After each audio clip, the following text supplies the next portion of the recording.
Hello, my name is Esther Abrami and today we are at GNA Beers in London and we're back for another episode of Women in Classical, and I have the wonderful and beautiful, stunning Myleene Klass next to me. Thank you so much for making the time to be here it's a today. pleasure. Thank you for having me. You're extremely inspiring, and what I love about kind of following your life on social media, it's lovely to actually meet in person, but what I love from following you on social media and what I found so inspiring is the fact that you're a mum of three, you're a radio presenter, you're social media, doing so many things on social media, you're a musician, you're doing so many things, and honestly, I just look at you and I want to be like you later on, literally. So exhausted. Living on coffee. But should we start at the beginning? I wanted to ask how and why did you choose a career in music? It's a funny one because I wanted to be an astronaut. Oh, okay. And I grew up in Norfolk, and when I was growing up, you didn't really have those choices as to being an astronaut or being a musician. Don't know which one was the most realistic. I don't know which one was. Do you know what? It was probably going to be easier to be an astronaut, to be totally honest. I'm from a very musical family. On my dad's side, there's 6 generations of classical musicians. So music was always in my family, but to make a career out of it, the only option that you had was, I suppose, to be like a concert pianist or something along those lines. And as we know, that's as rare as becoming an astronaut. Yeah. But at the same time, I didn't realise there were so many options as well that I could go into. And it would have been so nice growing up to understand that actually the music industry is so varied and there are so many transferable skills, and especially now that you have got social media and you have got so many other jobs that didn't even exist 20 years ago popping up, it's really lovely to be able to use those skills. Yeah, no, I totally see that. I think even I realised quite late that the amount of options that you have actually, being a musician. But even when I went into to study at music college, even then I still had the vision of, okay, you're either doing chamber music in an orchestra, teaching, or solo, and that's all. That's literally all they give you. Exactly, and then you realize, oh wait, there's so much more, and in a way, then everybody's kind of competing for that, and that's why it makes it a bit toxic sometimes, because there's so many people competing for the same thing when actually you can find your own voice, you can find your own way in doing something within music, but something a bit different. I think it's interesting what you say, the word competing, because the way that music is structured in a traditional sense, you have your grades, you have your music conservatoires, you have people that can mentor you and decide whether you're going to make it or not. And actually it has to be way more fluid than that, because it is so subjective. We're not going to, as much as we appreciate music, we're not going to like the exact same artists or the same composers or even the same way that something's performed. And I think in classical music especially, I think there's so much intimidation, and that's something as a mum and as a woman in music and as a performer that I would love to just see completely and utterly obliterated, banished, because it intimidates people. So the one kind of music, the style that they want people to embrace and come towards, is also something that they put boundaries up. People feel intimidated to see operas and orchestras perform. They don't know what to wear, they don't know when to clap, they don't know what an opus is, they don't know how long the piece goes on for, what the language is, what they're trying to say. They don't realise that music is like a pick and mix. If you don't like orchestral music, you might just like solo clarinet. You might not like opera, but you might like solo piano. I mean, there's such a lot to choose from, but often because it's parodied, it's here's some women wobbling Wagner, and if you don't like it, you hate classical music, and you're uncultured, and yet it's the most powerful medium. It's used in everything from, as you know, from movies all the way through to even televised talent shows, because it's the only form of music that can actually really grab at those heartstrings.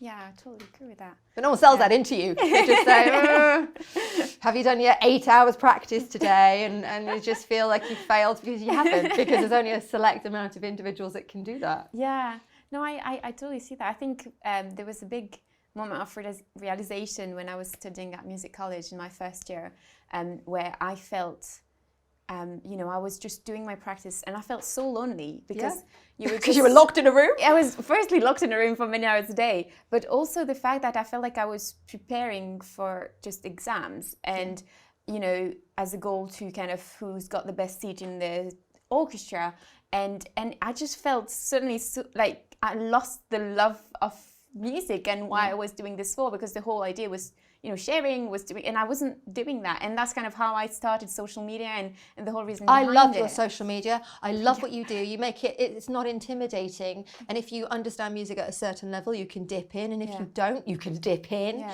Music's meant to be for everyone. Yeah, in lockdown, we did music classes. And I thought it's really interesting because somebody said, I can't. Amazing. Well, that's really kind because, you know, these music classes went around the world. They became a part of the curriculum to many schools. Yeah. And somebody came forward and said, I can't believe I've worked so hard and you're giving these music lessons away for free.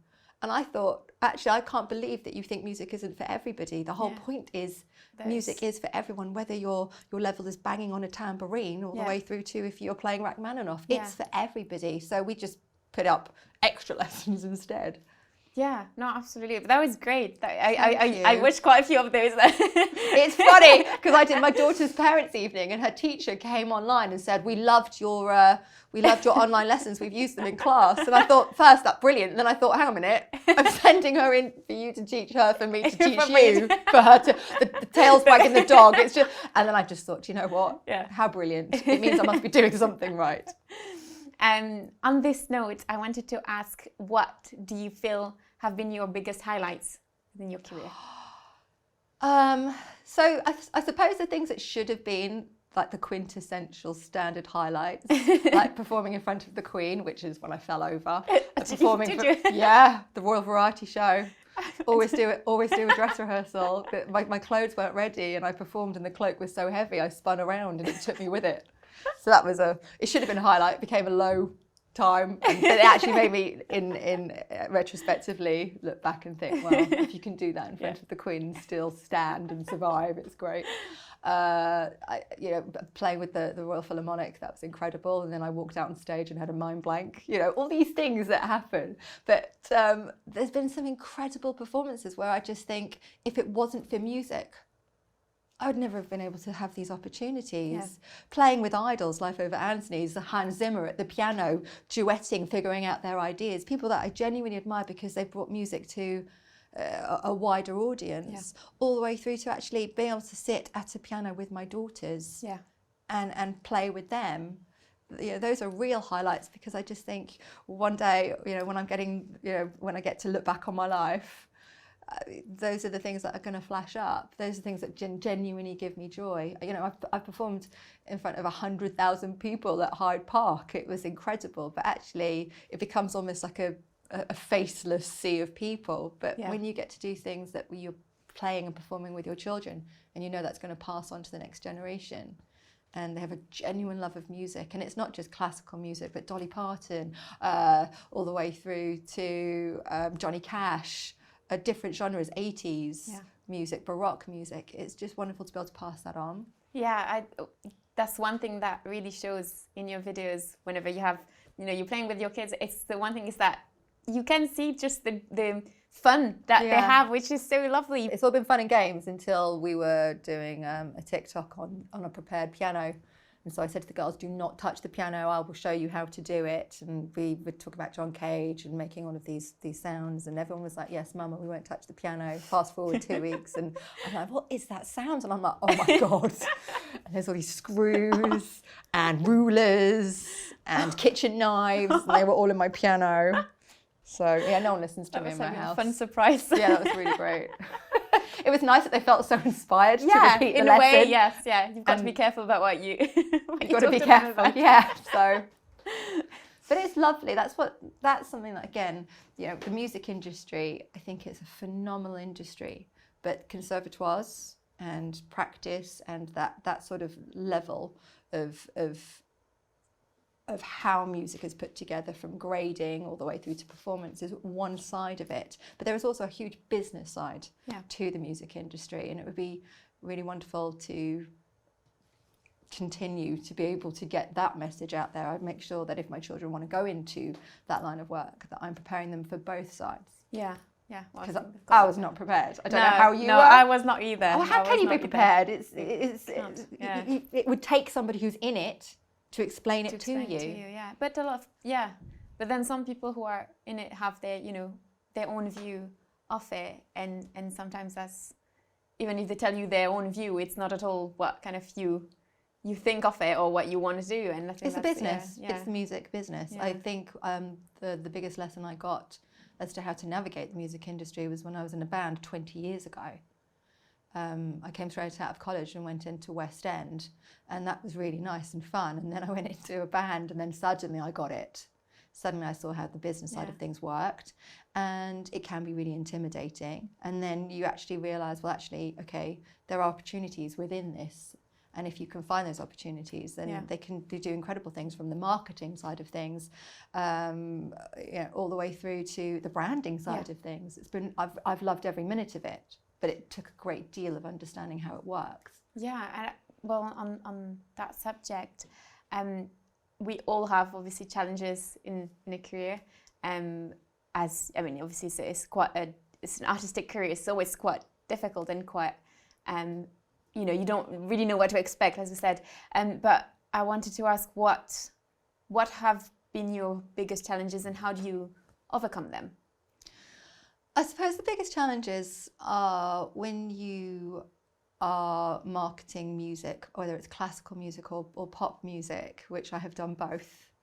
You kind of fall between the cracks, because if you're not a purist, if you're not pure classical in the eyes of the purists, then there is, without a doubt, there is a certain snobbery towards it. It's almost like trying to hold on to that music and keep it in its purest form, canonize it. But in so doing, you're killing it, you're stifling it, because actually you're then relying on bigger artists or more successful artists to subsidize your recordings and your performances.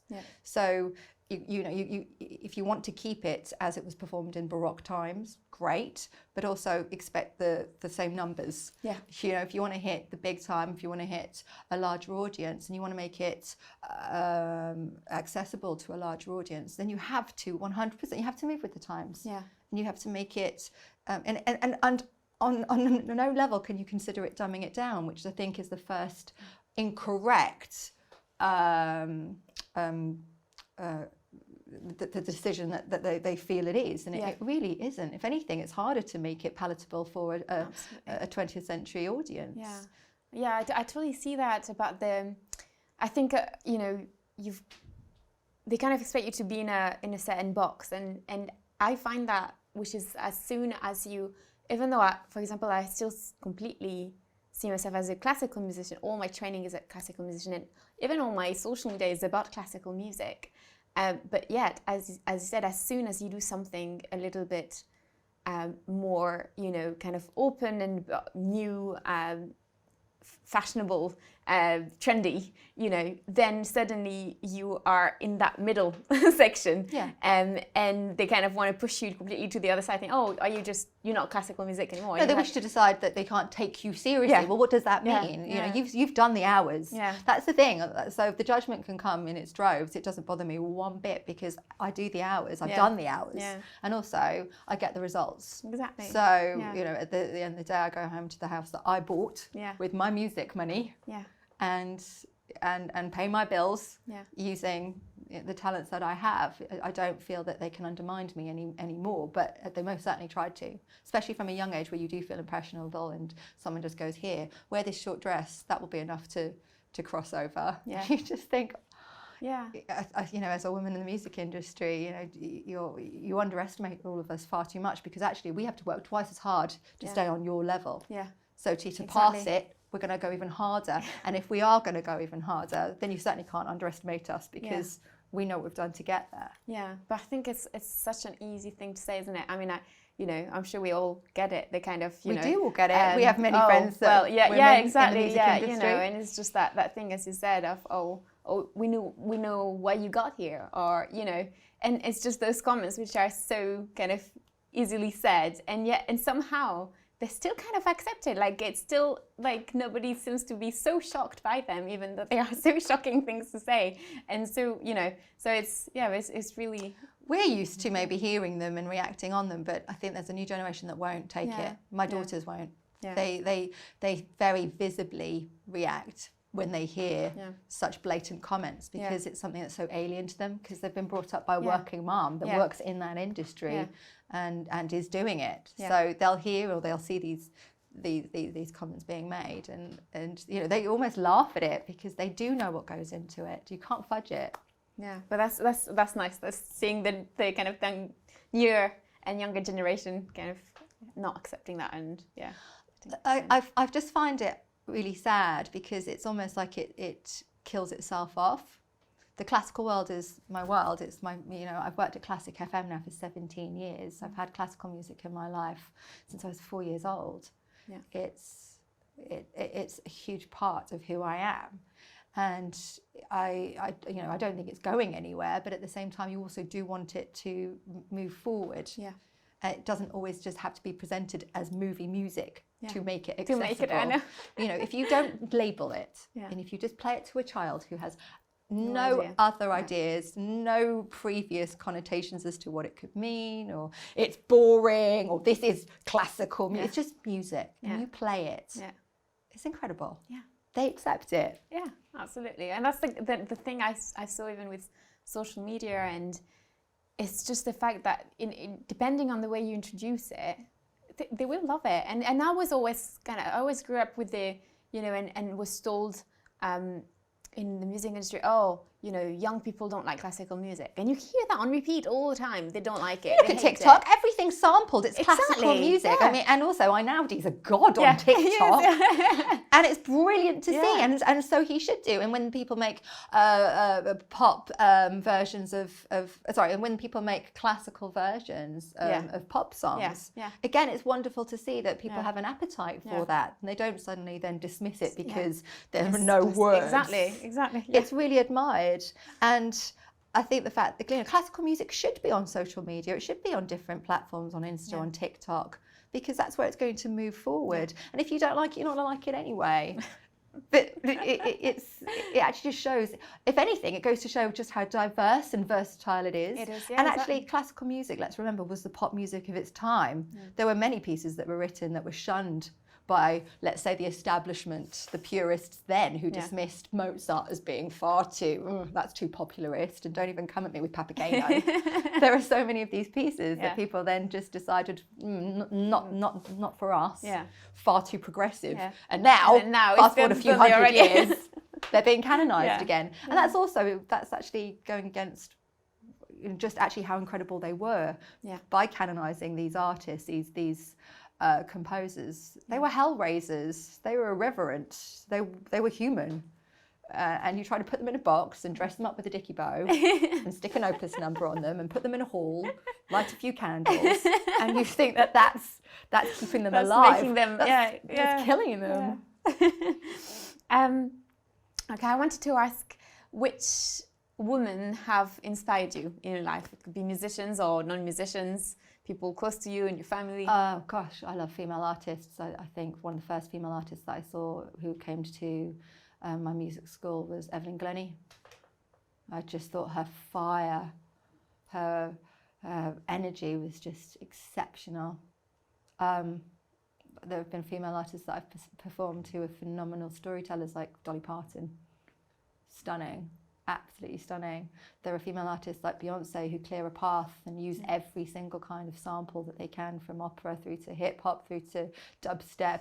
But these women who don't see boundaries or barriers, they just see music and hear music, and they just compile it all together. Alicia Keys, a phenomenally classically trained pianist who writes some of the most beautiful melodies ever. You've just got these women who are just smashing through the ceiling every single day. Yeah. And people like yourself who are out there who are using social media to bring music to an audience that wouldn't necessarily have that chance to engage in it, and making it accessible, making it something that they don't feel intimidated by. You know, this is definitely the way forward. Oh, thank you. And my last question, it's usually my favourite question of the interview. What advice or what thing would you wish to have known when you were growing up, and something that you might want to share to younger girls going into the industry? Your voice counts. You have a voice, use it. And find other women that will listen to it if you know, those at the table aren't listening, because that is the only way that we're going to be able to move forward on this. It just takes one person who hears you. It just takes one person who hears you, who hears your ideas, who recognises your talent, and it can spot that opportunity. Find your tribe. Find your tribe. It took me a long time to find my tribe, but I look at what my tribe is doing from music college now, and none of the jobs that we were presented with are any of the jobs that any of us are doing. And yet now it's quite ironic, because we are now alumni, recognised alumni of these music colleges that at the time were like, do you think any of you need to be doing that? And now it's like, would you like to come in and share? Examples of which is great, because you know what, the Titanic's turned around and they finally realised that actually it wasn't such a bad route that these guys wanted. But I suppose at the time we saw ourselves as, you know, we were quite renegade, we were going to go out there. But we've managed to find a foothold in a world that we weren't prepared for, from social media through to, you know, jobs that didn't even exist. Even just editing. We can edit like demons because we've got timing. We can hear where the music's meant to come in. It's like, it's not necessary. I didn't train. I haven't got, you know, it wasn't necessarily a skill set that I had. But music, you know, music is such a phenomenal transferable skill, because it's not just, do you play the violin? It's the tenacity involved, it's the dedication, it's when you don't believe you can do it and everyone else has gone out and you're still hanging around in that practice room making it happen. It's the guts that it takes to walk out onto that stage. It's being able to read the audience, and then in so doing calibrate what you need to give more or less of. It's being able to, when you have so much self-doubt, still go ahead and forge a path for yourself. It's figuring out how to market yourself, how to present yourself. You know what? Underestimate a musician at your own risk. And a female musician at that, because we have to work even harder. Thank you so much. Honestly, it was so inspiring talking to you, and you said so many Thank you for the good things. Thank you for all the good you're doing. Thank you.